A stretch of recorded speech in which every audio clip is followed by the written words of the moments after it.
Escalade en SS Bourgogne. Le président Pinet annonce une réforme des retraites. La République arabe unie proclamée. Helmut Schmidt rencontre Willy Brandt en Pologne. Sony arrive sur le marché français.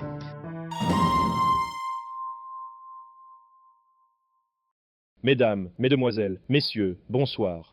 De troublantes nouvelles nous parviennent du Nord. Selon le gouvernement lui-même, l'État SS de Bourgogne serait aujourd'hui tombé en plein chaos. De nombreuses unités des 3 légions SS composant l'Ordenstat, la Charlemagne, la Langemarck et la Wallonne ont déclaré leur indépendance vis-à-vis du Reichsführer Himmler et se disputent en ce moment même le territoire de l'ordre. Il s'agirait selon toute vraisemblance d'une véritable guerre civile qui embrase désormais l'ensemble de l'Ordenstat. Depuis leur déclaration et la révolte des légions contre leur Reichsführer, des grèves et des mouvements de protestation civile ont éclaté dans tout le pays. Des rapports indiquent que ceux-ci auraient été réprimés avec violence à la fois par les forces loyalistes au Reichsführer et aux cliques militaires. Du fait de l'instabilité régnant à la frontière, le gouvernement a annoncé le rappel de l'ensemble des réservistes ainsi que la possibilité d'une mobilisation générale si la situation venait à dégénérer davantage encore. À Melun a été proclamée ce matin la formation d'un nouvel État français dans les territoires non germanisés de l'ordre par le commandant Mazière, un officier SS révolté. Le commandant Christian de la Mazière a été parmi les premiers fauteurs de troubles et mutins cités par le Reichsführer dans son ordre d'arrestation diffusé en fin de matinée sur les radios. Sa révolte aurait été motivée par son ultranationalisme et sa croyance en une suprématie de la nation française, attaquée depuis 20 ans par l'influence grandissante de la Kultur allemande. Les appels diffusés par ses fidèles en début d'après-midi encouragent même à une véritable croisade afin de, je cite, « bouter les Germains hors de la terre de France ».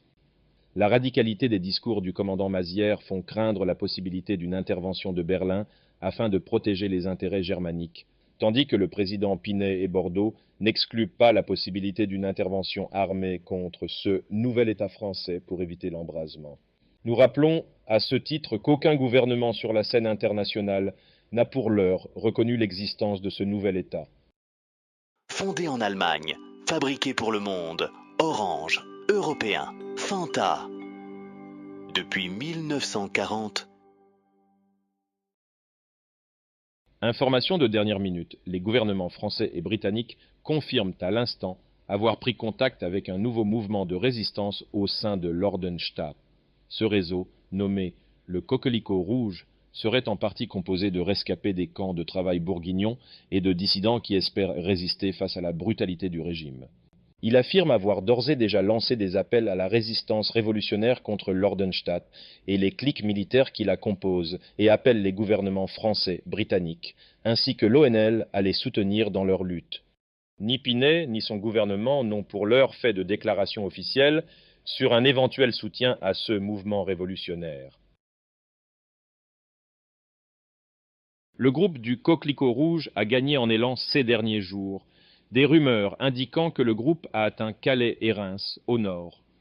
Le gouvernement a déjà entamé les discussions avec le chef du mouvement du Coquelicot Rouge, Henri Grouès, à une conférence dédiée au tout juste libéré Paris-Nord, désormais sous contrôle français. Nous ne savons toujours pas si une intervention militaire en soutien au Coquelicot Rouge arrivera, mais à en croire, une alliance a été formée. Alors que des observateurs expriment des doutes concernant l'état de l'armée française après l'invasion bourguignonne, Pinet a cité que cette option est et sera toujours envisageable.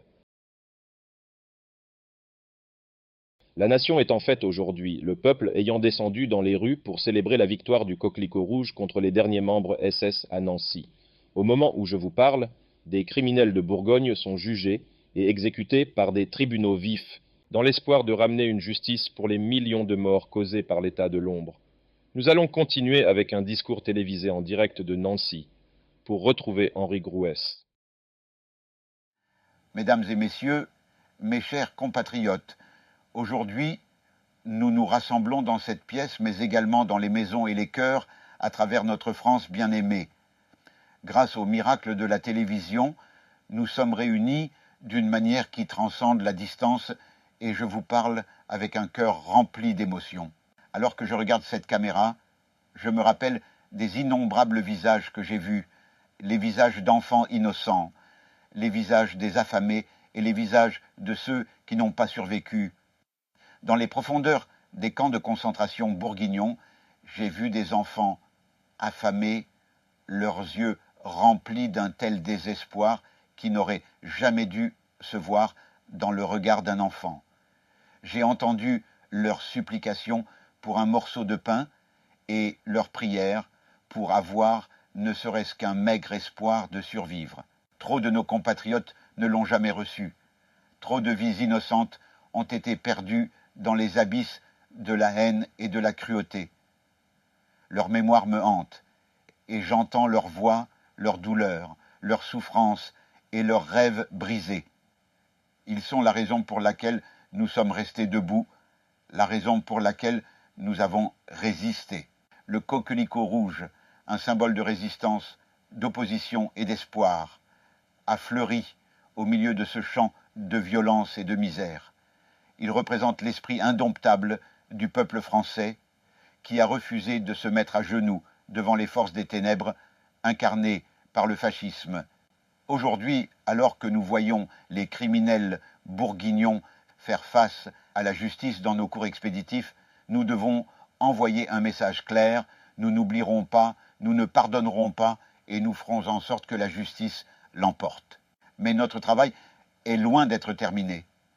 Nous avons fait face à l'adversité et maintenant nous devons reconstruire et forger un nouveau futur pour notre chère France. Cela ne sera pas facile, mais tous ensemble, nous pouvons vaincre tous les obstacles qui se présenteront sur notre chemin. Au nom de la mémoire de ceux qui ont donné leur vie pour cette cause et en l'honneur du mouvement des coquelicots rouges, nous continuerons à maintenir et à chérir les principes de la liberté, de l'égalité et de la fraternité tels définis par la Révolution française. Ne reconstruisons pas notre nation sur des fondations de haine. Au travers de cette émission télévisée, nous tendons la main en termes d'amitié et de coopération à toutes les nations qui nous ont supportés dans notre lutte. Notre alliance est un rayon d'espoir, un testament au pouvoir de l'unité et de la justice sociale face à la tyrannie. Nous cherchons un futur de paix, de coopération et de prospérité pour tous, libérés de l'oppression face au régime qui entrave ces principes. Merci à vous, mes chers compatriotes. Merci pour votre volonté sans faille et votre espoir en un futur moins sombre. J'espère que nos cœurs battent à l'unisson pour ce nouveau chapitre de l'histoire de la France. Un chapitre d'espoir, de résilience et de liberté avant tout.